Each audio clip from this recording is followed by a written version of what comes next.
പ്രിൻസേ ചവിട്ടി തുറക്കടാ. എന്താടാ വാതിൽ തുറക്കാൻ ഇത്ര താമസം? എന്താടാ നിന്റെ പേര്? ദീപു. എണീക്കടാ. നീ പഠിക്കാനാണോ ഈ കോളേജ് ചേർന്നത്? അതെ. പ്രേം, ഇവനെ ഒന്ന് ശ്രദ്ധിക്കണം. കാരണം ഇവൻ ഭാവിയിൽ വലിയ ആളാവാൻ സാധ്യതയുള്ളവനാ. എവിടെടാ നിങ്ങളുടെ മറ്റവൻ? ആരാ? ആ വരുത്തൻ. പുറത്തു പോയിരിക്കാം. ആ രണ്ടുപേരും ഇറങ്ങ്. എങ്ങോട്ടാ? ഉടനെ വരും, ഒരു 3-4 മണിക്കൂർ കഴിഞ്ഞ്. അയ്യോ, എനിക്ക് ബുക്ക് കംപ്ലീറ്റ് ചെയ്യാനുള്ളതാ. അത് സാരമില്ല. എടാ പ്രിൻസേ, ഇവനെ ഒന്ന് സ്പെഷ്യൽ ട്യൂഷൻ മാസ്റ്റർ വെച്ച് നമുക്കൊന്ന് പഠിപ്പിക്കണം. വലിയ ആളാവേണ്ടവനല്ലേ? അതെ അതെ.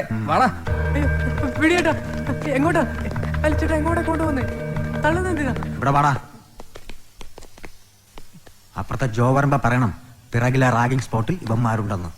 അവൻ അവിടെ എത്തിയാലേ ഇവന്മാരെ നേരത്തെ വിടാൻ പറ്റൂ. വാടാ പ്രിൻസേ. വിടിയേട്ടാ.